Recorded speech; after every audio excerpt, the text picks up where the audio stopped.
Hello everyone, welcome back to my channel. मी रुद्राणी पाटील आजच्या या ओसीच्या व्हिडिओमध्ये तुमच्या सगळ्यांचं स्वागत करते. या व्हिडिओमध्ये आपल्याला जे आपण फंक्शन्स ऑफ मॅनेजमेंट बघत होतो त्यातला दुसरा फंक्शन बघायचा आहे. तर तो कोणता असेल? ऑर्गनायझिंग. त्यालाच मराठीमध्ये संघटन असे म्हणतात. तर आपण प्लॅनिंग चांगल्या पद्धतीने बघितलं. ऑर्गनायझिंग म्हणजेच काय? प्लॅनिंग मध्ये म्हणजेच आपण जे काही प्लॅनिंग करत असतो, योजना तयार करत असतो किंवा कोणते ऑब्जेक्टिव्ह ठरवत असतो, ठीक आहे. तर ते सगळे ऑब्जेक्टिव्ह किंवा जे काही प्लॅन करतो त्या प्लॅनचं इम्प्लिमेंटेशन ऑर्गनायझिंग मध्ये केलं जातं, एक्झिक्युशन केलं जातं, ठीक आहे. म्हणजेच इथून व्यवसायातल्या किंवा बिझनेस मधल्या कामाला सुरुवात होते. आता असं नाही की फक्त ऑर्गनायझिंग पासून सुरुवात होते, त्याच्यानंतर स्टाफिंग येतं, त्याच्यानंतर डायरेक्टिंग येतं, कोऑर्डिनेशन, म्हणजे सगळेच थोड्या थोड्या प्रमाणामध्ये कार्याला सुरुवात होत असते, वर्कला सुरुवात होत असते. तर आपण बघू आता ऑर्गनायझिंग एक्झॅक्टली काय. आधी फर्स्ट ऑफ ऑल मी तुम्हाला एक छान एक्झाम्पल समजून सांगते आणि बुक मध्ये काय दिलं ते बघूयात. ओके. तर एक क्लास म्हणजेच क्लासमध्ये असेच एक 5 स्टुडंट होते जे अतिशय खोडकर होते. काय म्हटलं मी? एका क्लासमध्ये जे 5 स्टुडंट होते अतिशय खोडकर होते. एक असेल तर चालते, हरकत नाही, एकाला मॅनेज करणं पॉसिबल असतं. पण टीचरला या 5-5 स्टुडंटला ऍट अ टाइम मॅनेज करणं, यांचा एक ग्रुपच होता. अतिशय खोडी होते, हे कोणालाच ऐकत नव्हते, काहीच नव्हते.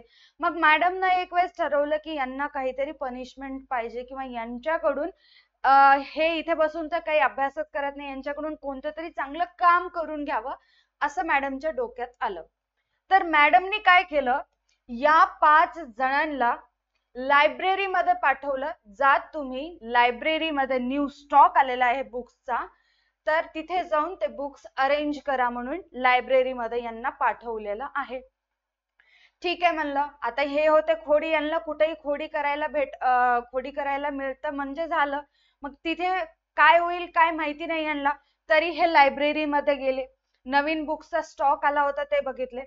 पण आता या 5 जणांना कोणत्याच गोष्टीची माहिती नाहीये की कोणती बुक्स कुठे असतात किंवा कोणत्या सेक्शन मध्ये कोणत्या सब्जेक्टचे बुक्स आहेत, बुक्स कसे अरेंज करायचे किंवा कोणतं काम कुणी करायचं, याने कोणतं काम करायचं, हिने कोणतं, याने कोणतं काम करायचं, हे काहीच डिसाईड झालेलं नाहीये. किंवा कोणतं काम कोणाला जमतं हे सुद्धा त्यांना माहिती नाही, काहीच डिसाईड झालं नाही. यांना इन्स्ट्रक्शन कोण देणार, हे कोणाचं ऐकणार किंवा दिलेले इन्स्ट्रक्शन कोण ऐकणार, काम झाल्यानंतर कुणाला इन्फॉर्म करणार, यांना काहीच माहिती नाही. नीट समजून घ्या. मी काय म्हटलं स्टार्टिंग पासून सांगते.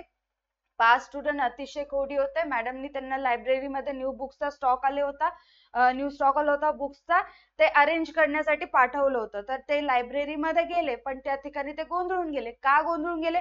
कारण कोणतं काम कुणाला जमतं, कोणी कोणतं काम करायचं, यांना इन्स्ट्रक्शन कोण देणार, इन्स्ट्रक्शन म्हणजेच काय, सूचना कोण देणार, तू हे काम कर, तू हे काम कर, कोण सांगणार, आणि इन्स्ट्रक्शन ऐकणार कोण, यांच्यातलं कोण ऐकणार. आणि काम पूर्ण कंप्लीट झाल्यानंतर सगळे हे जे स्टॉक दिसतंय इथे चांगल्या पद्धतीने अरेंज केल्यानंतर कुणाला इन्फॉर्म करणार की माझं काम झालं म्हणून? ही पहिली गोष्ट झाली. आता दुसरी गोष्ट म्हणजेच काय विचारात येऊ शकते, ठीक आहे, दुसरी गोष्ट काय असू शकते, तर आता हे जे न्यू स्टॉक आहेत, या न्यू स्टॉक मधले बुक्स कुठे, कसं, कोणी आणि कशा पद्धतीने ठेवायला पाहिजे हे सुद्धा माहिती पाहिजे. कारण लायब्ररीमध्ये असे सेक्शन्स असतात, इंग्लिशचा, हिस्ट्रीचं, जिओग्राफीचं किंवा दुसरे सिविक्सचं वगैरे असे पर्टिक्युलर सब्जेक्टचे सेक्शन्स बनवले असतात. त्यांना हे सेक्शन माहिती पाहिजे, कोणतं बुक कोणत्या ठिकाणी येतं हे माहिती पाहिजे. आता मी जे या 2 गोष्टी समजून सांगितल्या, या 2 गोष्टी या 5 जणांना काम स्टार्ट करण्यापूर्वी माहिती असणं गरजेचं आहे. त्याला आपण ऑर्गनायझिंग म्हणतो, ते ऑर्गनायझिंग मध्ये येतं. आता कशा पद्धतीने बघा. आता हे 5 स्टुडंट्स आहेत. 5 स्टुडंट पैकी एकाने एक सब्जेक्टचा स्टॉक लावण्यासाठी गृहीत धरला की मी इंग्लिश घेता, मी हिस्ट्री, मी जिओग्राफी, अशा मॅथ आणि दुसरं कोणतं मराठी असेल ते सब्जेक्टचे बुक्स आपण साईडला काढू. अगोदर त्यांची विभागणी करू, सिमिलर सब्जेक्ट एका ठिकाणी करू, त्याच्यानंतर सिमिलर सेक्शन मध्ये आपण तिथे जाऊ, सेक्शन बघू आणि सेक्शन वाईज आपण बुक्स ठेवायला सुरुवात करू. हे ठरलं. त्याच्यानंतर आणखीन एक गोष्ट ठरली, सिमिलर बुक्स वगैरे काढणं झालं, सेक्शन मध्ये ठेवू लागले, पण त्यांच्या डोक्यात आलं असेल आपण कुणाचं ऐकणार, आपल्याला कोण काम सांगणार कोणीतरी पाहिजे, आपल्याला म्हणजेच आपण मन लावून काम करू ना, असं तर आपण गोंधळच होईल, कामच करणार नाही. मग यांनी डिसाईड केलं, मॅडमलाच म्हणलं, मॅडम आम्ही प्रॉमिस करतो तुम्हाला, आम्ही आमचं काम हे जे आहे कम्प्लीट करतो, फक्त तुम्ही आम्हाला इन्स्ट्रक्शन द्या. काय इन्स्ट्रक्शन? तू हे काम कर, तू हे काम कर, तू हे काम कर, तू हे काम कर, असं आम्हाला सांगा आणि आम्ही तुमचं ऐकतो आणि काम कम्प्लीट करतो. काम झाल्यानंतर तुम्हालाच येऊन इन्फॉर्म करतो. म्हणजेच काय, आता सगळे क्वेश्चन जे मी आधी सांगितलं होतं त्या सगळ्यांचं उत्तर मिळालेलं आहे. त्यांच्यामध्ये कुठल्याच प्रकारचा माइंड मध्ये गोंधळ नाही ना, कन्फ्युजन आहे. हे सगळ्या गोष्टी काय आहेत? या सगळ्या गोष्टी आहेत ऑर्गनायझिंग. एखादं काम जर आपण करत असोल तर त्या कामाची आपल्याला ग्रुपिंग करावी लागते, अरेंजमेंट करावं लागतं, त्यांना आयडेंटिफाय करावं लागतं, ओळखावं सुद्धा लागतं. ठीक आहे, आपण पुढे बघणारच आहोत. मी तुम्हाला इन शॉर्ट मध्ये ऑर्गनायझिंग काय असतं ते समजून सांगितलेलं आहे. बघा आता बुक मध्ये काय सांगितलेलं आहे, जे मी आता सांगितलं तेच असेल. Organising is the process of identifying, bringing the required resources together such as men, money, material, machine, method, grouping and arranging them properly for achieving the objectives. मी काय म्हटलं होतं, संघटन ही अशी प्रक्रिया आहे ज्यामध्ये मनुष्यबळ, पैसा, साहित्य, यंत्रसामग्री, पद्धती या ओळखल्या जातात, एकत्रित आणल्या जातात, त्यांची विभागणी केली जाते, म्हणजे त्यांना डिवाइड केलं जातं, त्यांची ग्रुपिंग केली जाते किंवा गट तयार केलं जातं आणि व्यवसायाची उद्दिष्टे साध्य करण्यासाठी त्यांची मांडणी सुद्धा केली जाते. जसं आपण बघितलो, त्यांनी बुक्स कोणत्या सब्जेक्टचे आहेत ते बघितले, सिमिलर सब्जेक्टचे बुक्स एका ठिकाणी आणले आणि चांगल्या पद्धतीने त्यांची ग्रुपिंग केले आणि प्रॉपर पद्धतीने मांडणी करून लायब्ररीच्या सेक्शन मध्ये ते बुक्स लावून लागले. हे काय आहे? हे आहे आपलं ऑर्गनायझिंग. ओके, पुढे बघा. In planning the management decide what is to be done in future. काय म्हटलेलं आहे? what is to be done in future. Planning मध्ये काय डिसाइड होतं? व्यवस्थापन भविष्यामध्ये काय करायचं आहे हे डिसाइड करतो. whereas त्याचप्रमाणे organising function decide the way means to achieve what has been planned. आता याचं काय म्हणणं आहे, जसं आपण प्लॅनिंग मध्ये भविष्यामध्ये काय करायचं हे आत्ताच डिसाइड करतो, तर त्याचप्रमाणे ऑर्गनायझिंग मध्ये ज्या काही गोष्टी आपण प्लॅन केलो त्या साध्य करण्यासाठी, त्या अचीव करण्यासाठी मार्ग आणि साधने डिसाइड करत असतो. ठीक आहे, मार्ग आणि साधने म्हणजे जे काही रिसोर्सेस आपल्याला लागणार आहेत ते डिसाइड करण्याचं काम ऑर्गनायझिंग मध्ये केल्या जातं. आता पुढे काय सांगितलं? This function is important for execution. Execution म्हणजेच अंमलबजावणी.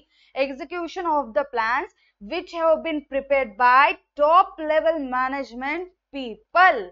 म्हणजेच टॉप लेवल मॅनेजमेंट पीपल जे असतात त्यांच्याकडनं जेही काही प्लॅनिंग प्रिपेअर केलेलं आहे, प्लॅन केलेलं आहे, योजना तयार केलेली आहे, त्या योजनेची अंमलबजावणी ऑर्गनायझिंग मध्ये केली जाते. काय? जेही टॉप लेवल मॅनेजमेंट कडनं जे काही प्लॅन केलं जातं, योजना तयार केली जाते, त्याचं एक्झिक्युशन मात्र ऑर्गनायझिंग मध्ये होत असतं.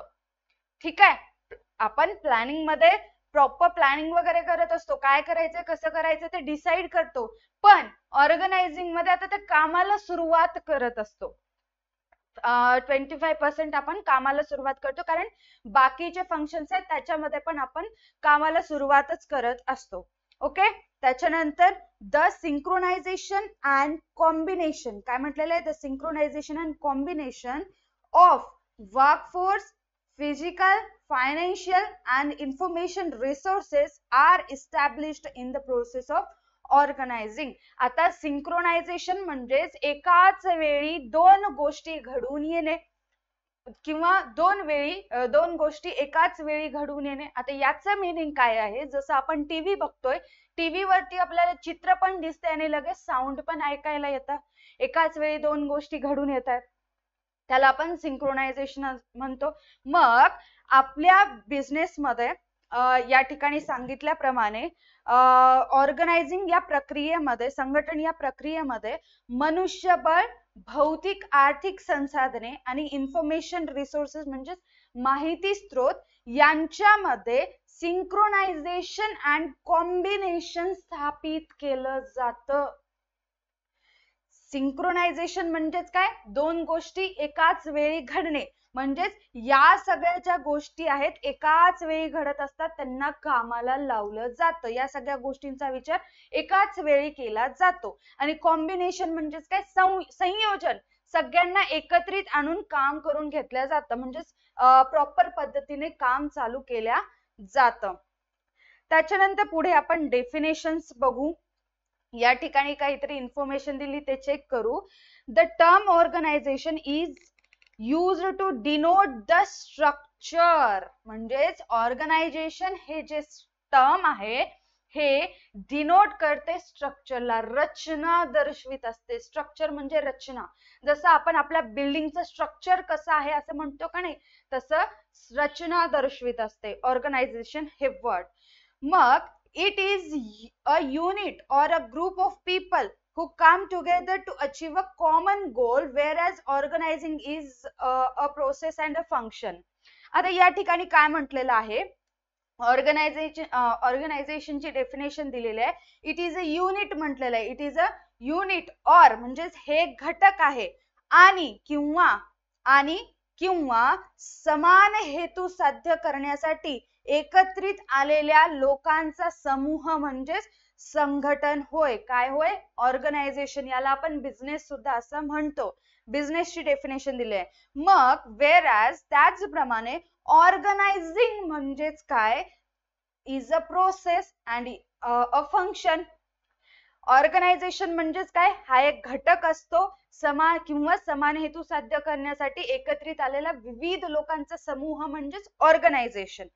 तर ऑर्गनायझिंग म्हणजेच काय, ती एक क्रिया आहे, प्रक्रिया आहे आणि एक कार्य आहे जे व्यवसायामध्ये करणं गरजेचं आहे. कंपल्सरी हे फंक्शन करावंच लागतं. Okay, some of the definition are as follows. मी तुम्हाला या ठिकाणी एकच डेफिनेशन सांगणार आहे आणि तीच लक्षात ठेवायचं आहे. जर तुम्ही जास्त डेफिनेशन समजून घेण्याच्या भानगडीत पडाल तर गोंधळून जाल, म्हणून फक्त तुम्हाला इझी असेल ती फर्स्ट वाली मुनी अँड रिले यांची डेफिनेशन आहे, हीच डेफिनेशन लक्षात ठेवायची आहे. आता काय सांगितलेलं आहे या डेफिनेशन मध्ये बघू आपण. मुनी अँड रिले यांच्या मते organisation is the form of every human association for the attainment of a common purpose. म्हणजेच आता मीनिंग काय होतं, समान हेतू साध्य करण्यासाठी किंवा पूर्ण करण्यासाठी एकत्रित आलेल्या मानवी संघटनेच्या स्वरूपाला आपण संघटन असे म्हणतो. आता याचं म्हणणं काय आहे, समान हेतू वगैरे म्हणते, कॉमन पर्पज म्हणते. कॉमन पर्पज म्हणजेच काय, जे आपण प्लॅनिंग मध्ये ठरवतो कॉमन पर्पज असतं. प्रत्येक एम्प्लॉईजचं किंवा प्रत्येक मॅनेजरचं सेम पर्पज असतो, म्हणून आपण त्याला कॉमन पर्पज म्हणतो. समान हेतू पूर्ण करण्यासाठी एकत्रित आलेल्या मानवी संघटना, ह्युमन असोसिएशन, कारण मॅनेजर, एम्प्लॉईज किंवा सबऑर्डिनेट असू दे, सगळे एकत्रित येतात त्यांचं जे काही पर्पज आहे ते अचीव करण्यासाठी. ठीक आहे, समान हेतू साध्य करण्यासाठी एकत्रित आलेल्या मानवी संघटनेच्या स्वरूपाला, फॉर्म ऑफ म्हटलेलं आहे, स्वरूपाला आपण संघटन असे म्हणत असतो. म्हणजेच की जेही काही आपण प्लॅनिंग मध्ये डिसाइड करतो, जे काही पर्पज असतं, आपलं ऑब्जेक्टिव्ह असतं, ते अचीव करण्यासाठी जेवढेही लोक आपल्या बिझनेस मध्ये आहेत ते एकत्रित येतात, त्यालाच आपण संघटन असे म्हणतात. एकत्रित येऊन काम करतात त्यालाच आपण संघटन असे म्हणतो. आता खाली वेगवेगळे डेफिनेशन्स आहेत, ते थोडेसे अवघड आणि किचकट आहेत, सो तुम्हाला लिहिण्यासाठी ही एकदम सोपी डेफिनेशन असेल, हीच डेफिनेशन तुम्हाला करायची आहे. त्याच्यानंतर आता आपण मेन पार्टला स्टार्ट करू. आय होप तुम्हाला ऑर्गनायझिंग समजलं, डेफिनेशन समजलं. आता इथून पुढे आपण इम्पॉर्टन्स ऑफ ऑर्गनायझिंग बद्दल बोलणार आहोत. तर आता या ठिकाणी काय दिलं बघा. Organizing is concerned with grouping and assigning the organizational activities among different departments and workforce. म्हणजेच जेही कार्य आहेत, कार्यांची विभागणी केली जाते आणि ते कार्य वेगवेगळ्या डिपार्टमेंट मध्ये असणाऱ्या कामगारांना ते काम सोपविले जाते, काम असाइन केलं जातं, काम सोपविलं जाते, यालाच म्हणतो आपण ऑर्गनायझिंग. या ठिकाणी सुद्धा एक डेफिनेशन तुम्हाला दिलेली आहे. कोणती? Organising is concern with grouping and assigning the organisational activities among different departments and workforce. लक्षात ठेवा, खूप खूप खूप सोपं आहे ऑर्गनायझिंग, फक्त दिसायलाच अवघड दिसतं. ज्यावेळेस तुम्हाला समजेल, तुम्ही समजून घ्याल, ऑर्गनायझिंग एवढं सोपंच काही नाही. ओके, आता फर्स्ट जो पॉइंट आहे कोणता आहे? फॅसिलिटेट्स ऍडमिनिस्ट्रेशन ऍज वेल ऍज ऑपरेशन. याचं मीनिंग काय होतं? प्रशासन व दैनंदिन कामकाज सुलभ करते. मीनिंग काय होतं बघा. Organising process leads to identify and to group the activities. म्हणजेच संघटन ही प्रक्रिया, कार्य म्हणजेच हे जे कार्य आहेत ते ओळखण्यास आणि त्या कार्यांची योग्य विभागणी करण्याची प्रक्रिया आहे. Grouping and assigning the activities is the task of administration. आणि जे काही काम आहे, जे काही टास्क आहे, जे काही काम आहे त्यांची योग्य विभागणी करणे, गट तयार करणे. ग्रुपिंग म्हणजेच काय? गट तयार करणे किंवा त्यांची योग्य विभागणी करणे आणि ते केल्यानंतर ते काम त्यांना सोपविणे हे प्रशासनाचं काम आहे. वेअरॅज त्याचप्रमाणे processing according to its operational activity, आणि त्याचप्रमाणे काय? काम करणे आणि कार्याचा क्रियाकलाप आहे असं म्हटलेलं आहे. पुढे thus organizing facilitates administration as well as operation of the organization. म्हणजेच जे काही संघटन आहे ते प्रशासनाला काय करतं? ते प्रशासनाला व प्रशासन व दैनंदिन कामकाज सुलभ करण्याचं काम करत असतं. म्हणजेच ऑर्गनायझिंग जर आपण केलो तर आपल्याला आपले रोजचे काम सोपे वाटायला लागतात. ठीक आहे, ऑर्गनायझिंग मध्ये काय काय येतं? ग्रुपिंग केलं जातं. ग्रुपिंग केल्यानंतर ज्यांचं त्यांचं काम त्यांना दिलं जातं, असाइन केलं जातं आणि ते त्याप्रमाणे काम करत असतात. पुढे ड्यू टू प्रॉपर ग्रुपिंग म्हणजेच योग्य प्रकारे केलेल्या विभाजनामुळे किंवा गट तयार केल्यामुळे of the task and the employees, आणि कामाचं आणि एम्प्लॉईजचं काय काय म्हटलेलं आहे? Due to proper grouping of the task, कामाची योग्य प्रकारे विभागणी केल्यामुळे आणि ते काम एम्प्लॉईजला चांगल्या पद्धतीने दिल्यामुळे, समजून सांगल्यामुळे there is increase the production. Increase in production, उत्पादनामध्ये वाढ होते किंवा उत्पादकता वाढत असते. And reduction in wastage, wastage कमी होत असते. अतिशय सोपं आहे, एक्झाम्पल घेतल्यानंतर तुम्हाला चटकन लक्षात येणार आहे. ओके, डुप्लिकेशन ऑफ वर्क म्हणजेच नक्कल, कामाची नक्कल होत नाही, काम डबल होत नाही. Duplication of work is restricted म्हणजेच प्रतिबंध लावला जातो. नक्कल होत नाही, डुप्लिकेशन होत नाही. इफेक्टिव्ह डेलिगेशन बिकम्स पॉसिबल, आणि परिणामकारक वाटणी शक्य होत असते. आता एक एक्झाम्पल बघा आणि चांगल्या पद्धतीने समजून घ्या. हे काही फ्रेंड्स आहेत, हे काही फ्रेंड्स म्हणजेच हे 5 फ्रेंड्स आहेत, बेस्ट फ्रेंड्स आहेत.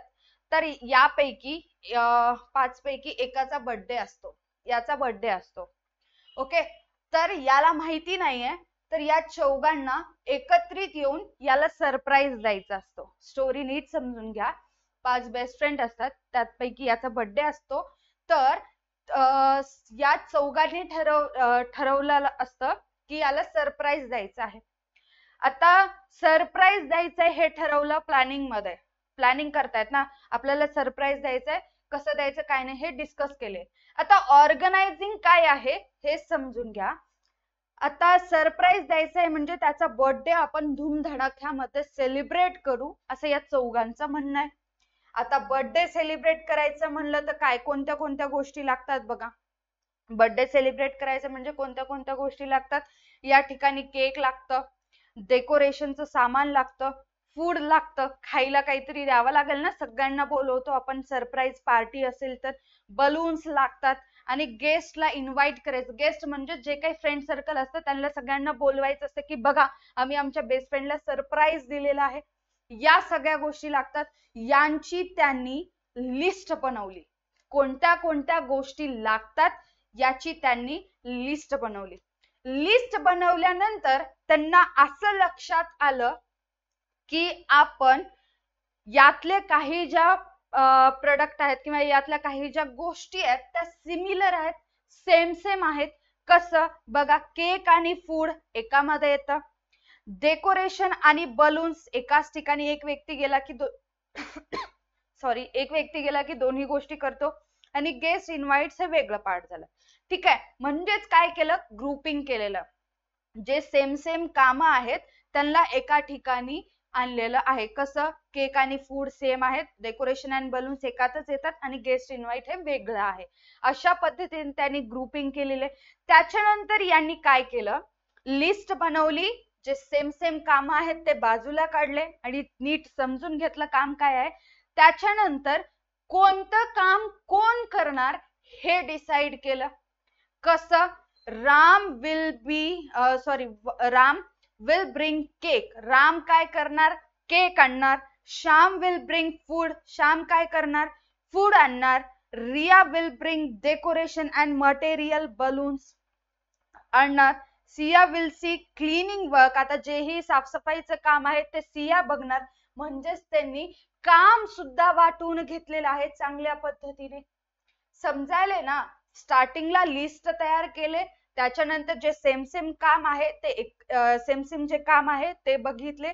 जसं की केक आणि फूड एकच काम आहे, म्हणजेच हे दोघं गेले तर ते काम होऊन जाईल. आणि त्याच्यानंतर रिया गेली की बलून्स आणि जे काही डेकोरेशनचं पार्टीचं सामान असतं, बर्थडेचं जे काही आपण लावत असतो त्या सगळ्या गोष्टी ती आणणार आहे. आणि जे काही क्लिनिंगचं काम आहे ती बघणार आहे सिया.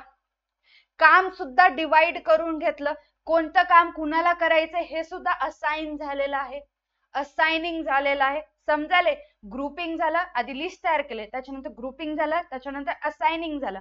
आता काय करणार, यांच्या एक गोष्ट लक्षात आली की बाबा आपण सगळ्या गोष्टी आपण वाटून तर घेतोय, काम तर हे काम तू करणार मी करणार असं म्हणतोय, पण आपल्याला काम कोण सांगणार, काम झालं का नाही ते कोण बघणार, झाल्यानंतर कुणाला इन्फॉर्म करायचं.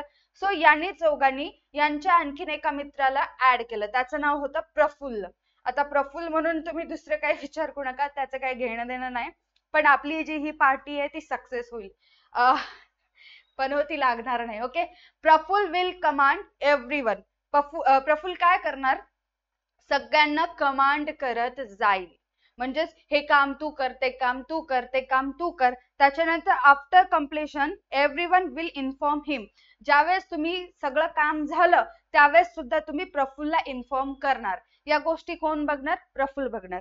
आता मी पनवती असं म्हटलं, पण तो असा एक व्यक्ती आहे ज्याने त्याला असा वर्ड वापरला तर त्या वर्डलाच तो वेगळ्या भाषेमध्ये तो त्याला चांगलं मानतोय की हा, प्रत्येक वर्डला त्याने एक्सेप्ट केलेला आहे. मी कोणाबद्दल काय बोलते तुम्हाला चांगलंच माहिती आहे, मला असं कुणाला टोचून बोलायचं वगैरे नाहीये. जे सांगते की तो सगळेजण म्हणतायत म्हणून तो नाराज नाही झाला, तर त्या वर्डला त्याने एक्सेप्ट केला आणि तो खुश आहे आणि तो खूप फेमस होत आहे. ओके, आता फक्त आपण याच्यावरती फोकस करू. समजून घ्या, आता सगळ्या गोष्टी झाल्या, कोणाला इन्फॉर्म करायचं, कसं करायचं, काय नाही. म्हणजेच डायरेक्टली हे सगळेजण काय करतायत, ऑर्गनायझिंग करतायत. या सगळ्या गोष्टी केल्यामुळे काय होतं, कामामध्ये डुप्लिकेशन येत नाही, कारण ठरलेलं आहे कोणतं काम कोण करणार, ठरलेलं आहे. त्याच बरोबर कोणतं काम कोण करणार याच्यामध्ये सगळे गोंधळून जाणार नाहीत, यातल्या प्रत्येक कोणाच्याच माइंड मध्ये कन्फ्युजन असणार नाही. समजायले, काम पटापट होईल, माझं काम मला कंप्लीट करायचंय, मला जे सांगलेलं मी तेच काम करून बाजूला होणार. समजायला ना, कोणत्या कोणत्या गोष्टी व्हायल्यात, ग्रुपिंग व्हायली, असाइनिंग व्हायली, त्याच्यानंतर कोणतं काम कोणाला करायचंय हे कोणाला इन्फॉर्म करायचंय, काम झाल्यानंतर कोणतं काम कोणाला सांगायचं, या सगळ्या गोष्टी डिसाईड झालेल्या आहेत. म्हणजेच काय व्हायलंय, ऑर्गनायझिंग ही प्रक्रिया व्हायली. आता आपला जो पॉइंट आहे या ठिकाणी कसा ऍडजस्ट होतो, फॅसिलिटीज, ऍडमिनिस्ट्रेशन ऍज वेल एज ऑपरेशन. म्हणजेच प्रत्येकाला प्रत्येकाचं काम सोपवून दिलेलं आहे, त्यांचं त्यांनी सांगितल्याप्रमाणे काम करत आहेत. यामुळे काय होते, कामाची डुप्लिकेशन होत नाही आणि कन्फ्युजन क्रिएट होत नाही. ओके, आपल्या बिझनेस मध्ये सुद्धा ऍज इट इज याच पद्धतीने कामे होतात. कोणते कामे आहेत, सेम सेम कोणते काम आहेत ते बाजूला करणं, कोणतं काम कोणाला द्यायचं हे बघणं. आता कोणतं काम कोणाला द्यायचं हे त्यांच्या क्वालिटी, स्किल्स आणि एक्सपिरियन्स नुसार सुद्धा असतं. मग त्यांना काम सोपवल्याप्रमाणे ते काम करणार. काम कम्प्लीट झालं की मॅनेजरला येऊन इन्फॉर्म करणार. समजायला ना, हे आहे तुमचा फर्स्ट पॉइंट. त्याच्यानंतर आपण सेकंड पॉइंट कडे जाऊ. सेकंड पॉइंट आहे ब्रिंग्स स्पेशलायझेशन. स्पेशलायझेशन म्हणजेच विशेषीकरण घडून येते, काहीतरी स्पेशलायझेशन होते. आता ही गोष्ट समजून घेण्यापूर्वी एक गोष्ट समजून घ्या, कोणत्या पण व्यक्तीला स्टार्टिंगला सगळ्या गोष्टी जमतात असं नाही, नवीन नवीन सगळ्या गोष्टी जमतात असं नाही. त्याला थोडासा वेळ द्यावा लागतो, त्याला खूप जास्त प्रॅक्टिस करावं लागतं, मग ते त्या कामामध्ये एक्सपर्ट होतं, मग स्पेशलाइज्ड होतं ते काम. जसं की आपण सर्कस मध्ये बघत असतो, एखादी मुलगी किंवा मुलगा दोरीवरनं चालत असतं, तर तुम्ही मला सांगा, दोरीवरून फर्स्ट टाइमला ती मुलगी किंवा तो मुलगा चलू शकतो का? फर्स्ट टाइम, त्याच्या आयुष्यातली पहिली वेळ आहे की त्याला दोरीवरून चलावं लागतंय. पहिल्यांदा पडेल, बॅलेन्स कसं करायचं हे त्याला काही समजणार नाही. पडल्यानंतरही तो दुसऱ्यांदा ट्राय करतो, दुसऱ्यांदा थोडं मध्ये गेले की लगेच पडतो, पुढे गेल्यानंतर कसं बॅलेन्स करायचं हे समजत नाही. तिसऱ्यांदा डोक्यावरती काहीतरी ओझं ठेवून ट्राय करत असतो, पडतो. चौथ्यांदा काहीतरी डोक्यावर ओझं ठेवून ट्राय करतो. पाचव्यांदा मुलगी हिल्स घालून ट्राय करत असते, पडती. सहाव्यांदा हिल्स घालती आणि डोक्यावर खूप जास्त सामान ठेवून चालण्याचा प्रयत्न करते आणि ती सक्सेस होते, यशस्वी ठरत असते. आता मला याच्यामध्ये काय सांगायचं आहे, तर कोणतंही काम तुम्हाला स्टार्टिंगला जमणार नाही जोपर्यंत तुम्ही त्या गोष्टीची प्रॅक्टिस करणार नाही. एक वेळा ते काम तुम्हाला जमायला लागलं, तुम्ही त्या कामामध्ये एक्सपर्ट बनता, कारण त्या मुलीला समजतं की कसं बॅलन्स करायचं, म्हणजे कशा पद्धतीने चालायचं, पुढची स्टेप कशी असली पाहिजे, या गोष्टी तिला लक्षात येतात. आपलं सुद्धा असंच आहे बघा. या ठिकाणी काय सांगितलंय, organisational structure is a network of relationship. म्हणजेच संबंधाचे एक जाळे आहे, म्हणजे संघटनात्मक रचना हे संबंधाचे एक जाळे आहे, in which the work is divided into units and departments. आणि जे काम आहे ते विविध घटकांमध्ये किंवा विभागांमध्ये डिवाइड केलेलं आहे, त्यांना काम सोपवून दिलेलं आहे. आता नेटवर्क ऑफ रिलेशनशिप म्हणजेच काय, खूप सारे मेंबर्स असतात बिझनेस मध्ये, खूप सारे एम्प्लॉईज असतात, खूप सारे मॅनेजर्स असतात, सबऑर्डिनेट्स असतात, फोरमन्स असतात. मग त्यांना आपण नेटवर्क ऑफ रिलेशनशिप त्यांच्यामध्ये चांगलं मेंटेन ठेवावं लागतं. आणि त्याचबरोबर in which the work is divided into units and departments. आणि जे काही काम असतं ते विविध घटकांमध्ये किंवा विविध डिपार्टमेंट मध्ये डिवाइड केलेलं असतं, काम वाटून दिलेलं असतं. This division of work helps in bringing specialization in various activities of organization. संघटनेमधील क्रियांमध्ये किंवा कार्यांमध्ये, संघटनेमधील कार्यांमध्ये कामाच्या विभागणीमुळे स्पेशलायझेशन येत असते, विशेषीकरण घडून येत असते. मी काय म्हटलं होतं, ते मुलगी सतत सतत सतत किंवा मुलगा असू दे, त्या रोप वरती, त्या दोरीवरती चलण्यासाठी खूप मेहनत करतो, खूप प्रॅक्टिस करतो. मग अशी एक वेळ येते की त्याचा चांगला बॅलन्स होतो, म्हणजे तो कधीच पडणार नसतो. पडतो पण आता त्याला चांगली प्रॅक्टिस झालेली असते, त्याला माहिती आहे की कसं त्या दोरीवरती चलायचं आहे. म्हणजेच त्या गोष्टीमध्ये काय झालेलं आहे, स्पेशलायझेशन झालेलं आहे. आपल्या बिझनेस मध्येच असं असतं.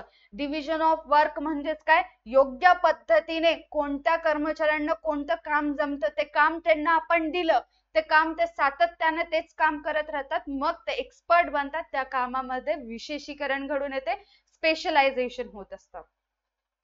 स्पेशलायझेशन इन ऍक्टिव्हिटीज, कामामध्ये होणारी विशेषीकरण, leads to increase organisational efficiency, त्यामुळे काय होते, बिझनेसची एफिशियन्सी वाढण्यास मदत होत असते. आता एक एक्झाम्पल, आणखीन एक एक्झाम्पल बघू चांगलं बघा.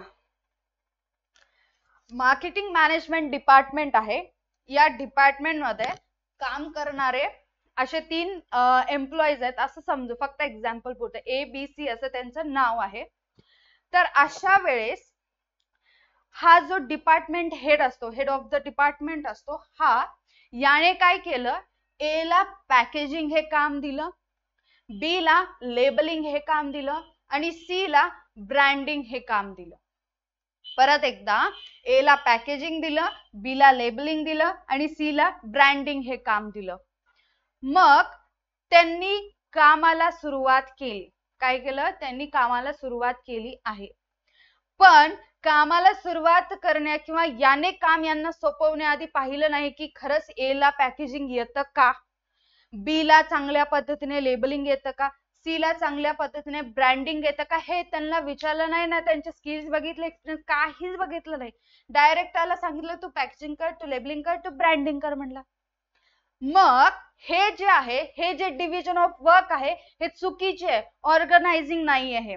ऑर्गनायझिंग काय आहे, ज्याला जे काम जमतं त्या पद्धतीने काम डिवाइड करून देणं, म्हणजेच डिव्हिजन ऑफ वर्क करणं. कशा पद्धतीने, जसं A ला लेबलिंग चांगलं जमतं, B ला ब्रँडिंग चांगलं जमतं आणि C ला पॅकेजिंग चांगलं जमतं. ज्याला जे काम चांगलं जमतं ते जर काम आपण त्याला दिलो तर सातत्याने A जर लेबलिंगच करत राहिला, याच्यामध्ये हा एक्सपर्ट होतो. मग काय होतं, स्पेशलायझेशन होतं, विशेषीकरण दिसून येतं. कारण तो प्रो होतो, एक्सपर्ट होतो, सातत्याने कन्सिस्टन्सली तो तेच काम करत आहे. B सुद्धा, याला ब्रँडिंग अतिशय चांगल्या पद्धतीने जमते, तर आपण याला ब्रँडिंगचं काम दिलो, याच्यामध्ये तो कन्सिस्टन्सी आणतो, सातत्य आणतो आणि विशेषीकरण घडून येते, स्पेशलायझेशन होतं. सेम C ला चांगल्या पद्धतीने पॅकेजिंग जमते, पॅकेजिंग एकदम उत्कृष्ट पद्धतीने, जे काही कस्टमर असेल ते अट्रॅक्टिव्ह व्हावं अशा पद्धतीने तो पॅकेजिंग करतो. त्याने केलेल्या पॅकेजिंग मध्ये सातत्य असल्याने, कन्सिस्टन्सी असल्याने तो परत परत परत परत तेच काम करत असल्यामुळे तो एक्सपर्ट होतो आणि त्या कामामध्ये स्पेशलायझेशन होत असते, विशेषीकरण घडून येत असते. समजायले? आणखीन एक एक्झाम्पल तुमच्यासाठी. आता तुम्हाला फर्स्ट टाइम ज्यावेळेस तुम्ही अकाउंटचा एखादा प्रॉब्लेम करता, त्यावेळेस तुम्हाला प्रॉब्लेम जमतं असं नाही, कारण ते तुमच्यासाठी फर्स्ट टाइम असतं, तुम्हाला येतच असं नसतं. ज्या वेळेस तेच प्रॉब्लेम किंवा त्याच चॅप्टर मधले प्रॉब्लेम्स तुम्ही 2दा 3दा 4दा 5दा असं सातत्याने प्रॅक्टिस करता, एका दिवशी त्या चॅप्टर मधलं कुठलाही क्वेश्चन येऊ दे, तो क्वेश्चन तुम्ही एका मिनिटात किंवा जे काही टाइम पिरियड असेल त्या टाइम पिरियड मध्ये कंप्लीट करून बाजूला ठेवतात. काय झालेलं आहे, स्पेशलायझेशन झालेलं आहे. समजायले ना? खूप सोपं आहे. अगोदर तुम्हाला एक पण प्रॉब्लेम येत नव्हता, फायनल अकाउंट्स घ्या, NPO घ्या, त्यातलं काही समजतच नव्हतं जोपर्यंत तुम्ही प्रॅक्टिस करणार नाही. आणि ज्यावेळेस तुम्ही प्रॅक्टिस करायला सुरुवात केला, कन्सिस्टन्सी आणलात, आज एक प्रॉब्लेम, उद्या एक प्रॉब्लेम, परवा दिवशी 2-3 प्रॉब्लेम, असे प्रत्येक त्या चॅप्टर मधले सगळे प्रॉब्लेम्स केलात. आणि मी म्हटलं की कोणता पण प्रॉब्लेम मी सांगितलं तर तुम्ही एका सेकंदात ते प्रॉब्लेम सॉल्व्ह करायला तयार असाल. म्हणजेच काय, स्पेशलायझेशन झालेलं आहे, तुम्ही एक्सपर्ट झाला. आता कोणतं पण प्रॉब्लेम येते तुम्हाला भीती वाटणार नाही, ते येणार म्हणजे येणारच तुम्हाला. ओके, हे आहे तुमचं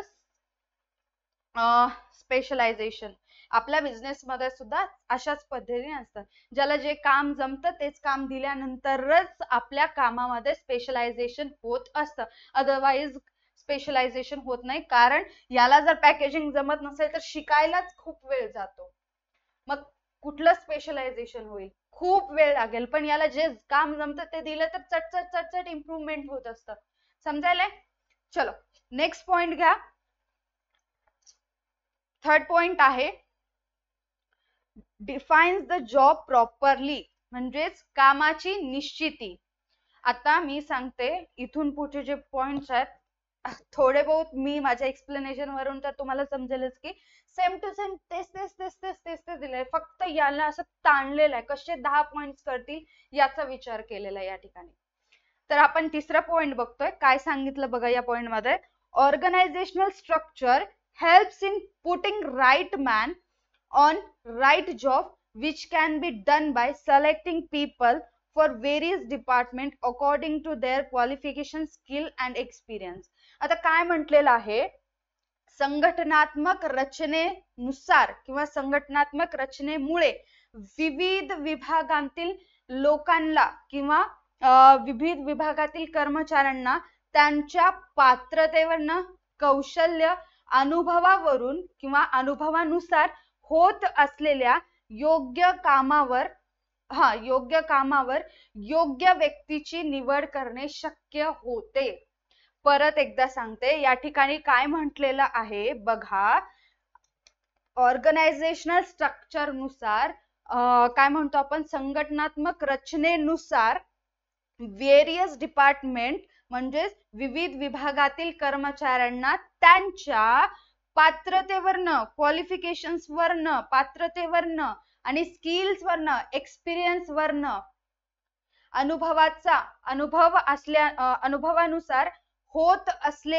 अनुभवानुसार होत असलेल्या योग्य ठिकाणी योग्य व्यक्तीची निवड करणे शक्य होते. म्हणजेच ज्या व्यक्तीला ज्याचे कौशल्य आहे, ज्याचे स्किल्स आहेत, ज्याला एक्सपिरियन्स आहेत, त्याच कामात त्याच ठिकाणी त्याला काम देणे म्हणजेच ऑर्गनायझिंग. ऑर्गनायझिंग म्हणजेच काय, ज्याला जे काम जमतं, ज्याचे जे ते क्वालिफिकेशन त्याच्याकडे आहे, त्याच्याकडे ते स्किल्स आहेत, त्याच्याकडे ते एक्सपिरियन्स आहे, तर त्याला त्याच ठिकाणी कामाला लावणं म्हणजेच ऑर्गनायझिंग.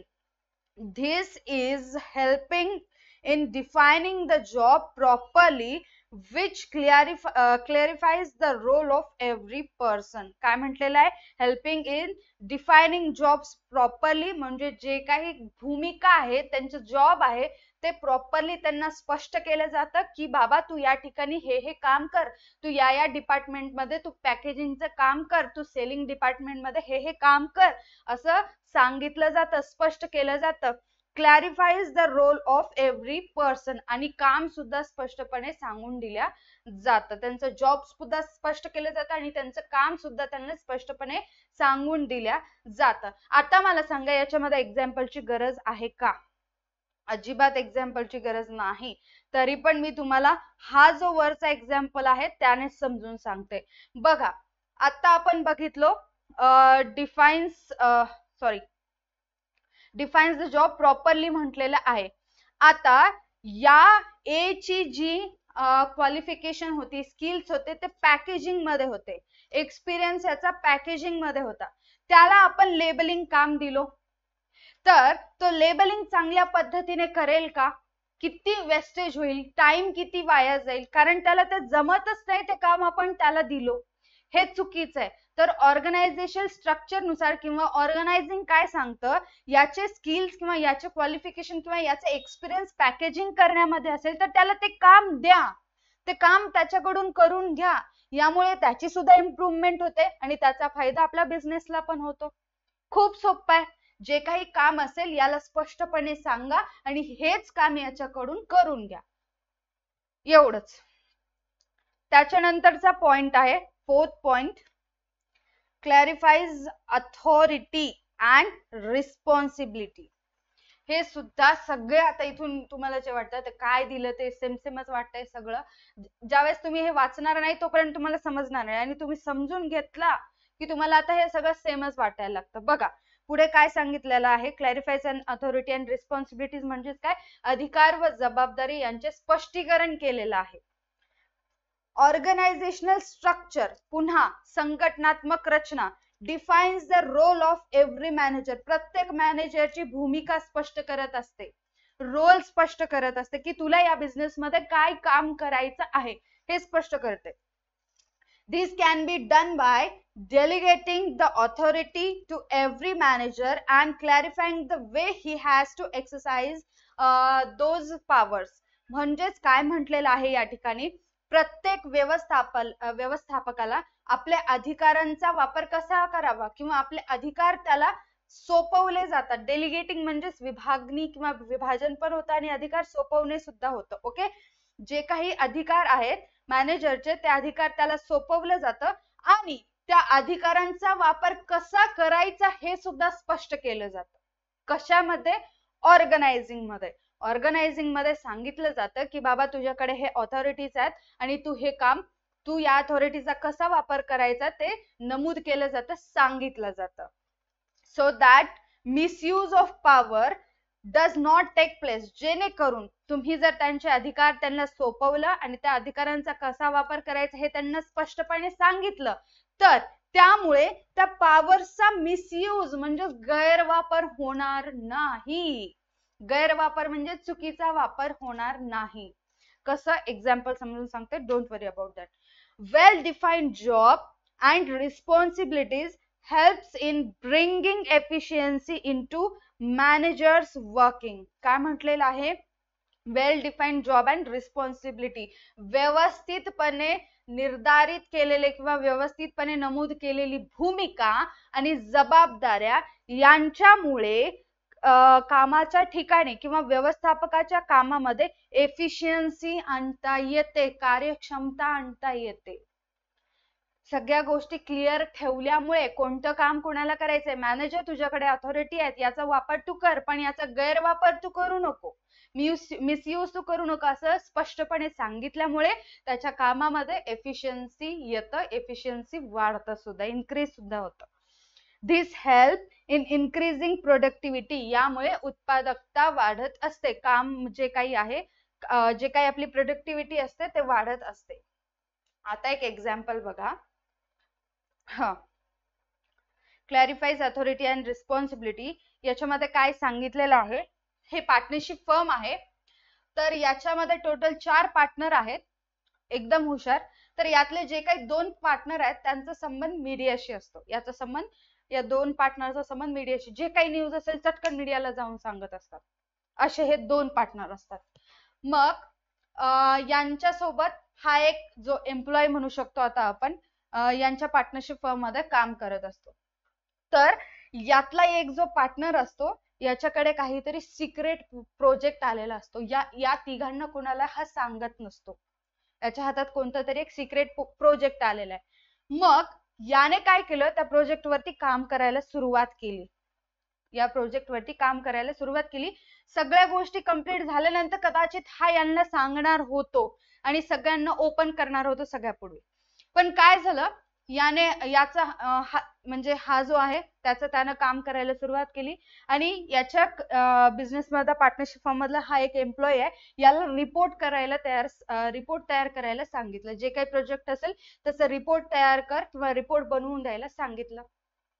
ठीक आहे, बॉसने काम सांगितलं, कोणत्याही बॉसचं काम आपल्याला करायचंच आहे, त्याने सांगितलेलं काम हाती घेतला, काम करू लागला. हा काय केला? दिवसभर होता आणि 7 वाजण्याच्या अगोदरच एक 5 वाजताच घरी निघून गेला, ऑफिस मधनं घरी गेला आणि हा तिथेच बसून काम करू लागला. 7 वाजेपर्यंत त्याला काम कंप्लीट करायचं होतं. याचं काम कंप्लीट झालं, 7 पर्यंत केला, रिपोर्ट तयार झाली. रिपोर्ट तयार झाल्यानंतर हा याच्या ऑफिस मध्ये गेला, हा काही दिसलाच नाही. मग याने काय केलं? प्रमोशनच्या चक्करमध्ये कसं मी वेळेमध्ये काम कंप्लीट करतो, मी दिलेलं टास्क कसं कंप्लीट करतो हे दाखवण्याच्या नादात हा जो रिपोर्ट आहे त्याने हा रिपोर्ट यांच्या ऑफिस मध्ये दिला. तर हा लवकर गेला, हे तिथेच बसून होते. हा रिपोर्ट त्याने यांच्या ऑफिस मध्ये दिला. आता काय झालं असेल विचार करा. येस, त्यांना ती जी काही रिपोर्ट बघितली, त्यांना सगळं जे काही कळालं, त्यांनी डायरेक्टली सांगितलं फोन करून मीडियाला. मग ती गोष्ट सगळीकडे पसरली. ते रिपोर्ट जे काही प्रोजेक्ट होतं ते याच्या हातातून गेलं आणि ट्रस्ट सुद्धा गेला. आता मला सांगायचं काय आहे, या ठिकाणी ऑर्गनायझिंग कसं काम करतं, तर या एम्प्लॉयला जर त्याच्या जे काही रिस्पॉन्सिबिलिटीज आहेत किंवा त्याला कुणाला सांगायचंय, त्याचं कुणाला ऐकायचंय, या गोष्टी जर क्लिअर असल्या असत्या तर तो याच्याकडे गेला असता, उद्या याला रिपोर्ट दिला असता. म्हणजेच याच्या ज्या काही अथॉरिटीज आहेत, ज्या काही रिस्पॉन्सिबिलिटी आहेत याच्या ज्या काही अथॉरिटीज आणि रिस्पॉन्सिबिलिटी आहेत, या दोघांमध्येच असलं असतं. हा जर याच्या हाताखाली काम करत असेल तर काम झालं की यालाच इन्फॉर्म केला असता. हा काम कुणाला सांगितलं असता? याला सांगितलं असता. काम झालं की यालाच इन्फॉर्म केलं असता. म्हणजे क्लॅरिटी नव्हती की माझा बॉस हाच आहे, मला जेही काम ऐकायचंय याच ऐकणार, जेही काम झालं यालाच सांगणार. क्लॅरिटी नव्हती म्हणून एवढी मोठी फसवणूक झाली किंवा एवढं मोठं सिक्रेट बाहेर आलेलं आहे. कदाचित तो क्रेडिट घेण्यासाठी पार्टनरशिप मध्ये होत असतं, असं यांच्यापासून लपून ठेवलं काम झालं की सांगितलं असतं, पण त्याच्या अगोदरच त्याचं पोपट झालं. का झालं? कारण कुठल्याही प्रकारची क्लॅरिटी नव्हती. अथॉरिटीज आणि रिस्पॉन्सिबिलिटीजची क्लॅरिटी होती. कशी? अथॉरिटीज आणि रिस्पॉन्सिबिलिटीज म्हणजे हा याला काम सांगतो तर याची रिस्पॉन्सिबिलिटी काय? काम झाल्यानंतर याला त्याने इन्फॉर्म केलं पाहिजे. याला केलं नाही तर डायरेक्टली त्याने याला केला. का केला नाही? कारण त्याला माहितच नाही त्याचा बॉस कोण आहे. हे जे काही रिलेशन आहे ते रिलेशन क्लिअर असणं सुद्धा गरजेचं आहे वर्किंग प्लेस मध्ये. समजायले? तर या ठिकाणी ते काम ऑर्गनायझिंग करतात की तुला हा तुझा बॉस आहे, याला तुझंच ऐकायचंय. जसं आपण हेनरी फ्युएल यांच्या 14 प्रिन्सिपल पैकी एक प्रिन्सिपल बघितलं होतं, सेम तसंच आहे. चलो नेक्स्ट वन चेक करा. Establishes coordination. Next one is establishes coordination. बघा काय सांगितलेलं आहे. This function helps in establishing coordination among different department of organizing. आता हे जे फंक्शन आहे ऑर्गनायझिंग, हे फंक्शन आपल्या व्यवसायाच्या वेगवेगळ्या विभागांमध्ये समन्वय स्थापित करत असतं, कोऑर्डिनेशन आणत असतं. कारण कोणतं काम कोणाला करायचं, कसं करायचं हे आपण त्यांना सांगून टाकलो, अगोदर ठरवलं, प्लॅनिंग मध्ये ठरवलं, आता त्यांना काम सोपवलं, दिलो, त्यांना एक्झिक्युशन करायला सांगितलं, मग त्यांच्यामध्ये कोऑर्डिनेशन तयार होतं, समन्वय तयार होत असतं. It creates clear-cut relationship among position and ensure mutual cooperation among individuals. म्हणजेच की आता जे काही कामाच्या ठिकाणी त्यांची पदे किंवा स्थानामधील स्पष्ट संबंध निर्माण केल्या जातात. स्पष्ट संबंध जे आहे निर्माण करत असतात. म्हणजेच माझा बॉस कोण आहे, मी कोणाला इन्फॉर्म करायला पाहिजे, मी कोणाचं ऐकलं पाहिजे, या सगळ्या गोष्टी क्लिअर होत असतात, रिलेशनशिप क्लिअर होत असतात. मग त्यामुळे काय होतं, त्यांच्यामध्ये इन्श्युअर म्युच्युअल कोऑपरेशन अमंग इंडिव्हिज्युअल्स. म्हणजेच की परस्पर म्हणते मी, व्यवस्थितपणे परिभाषित केलं असल्यामुळे जे काही व्यक्तीमध्ये परस्पर सहकार्य निर्माण होत असतं. कारण मला माहिती आहे मला कुणाचं ऐकायचंय, माझं काम झालं की कुणाला इन्फॉर्म करायचं, सो माझं परस्पर सहकार्याने ते काम कम्प्लीट करेल आणि त्याला जाऊन इन्फॉर्म करेल. ओके.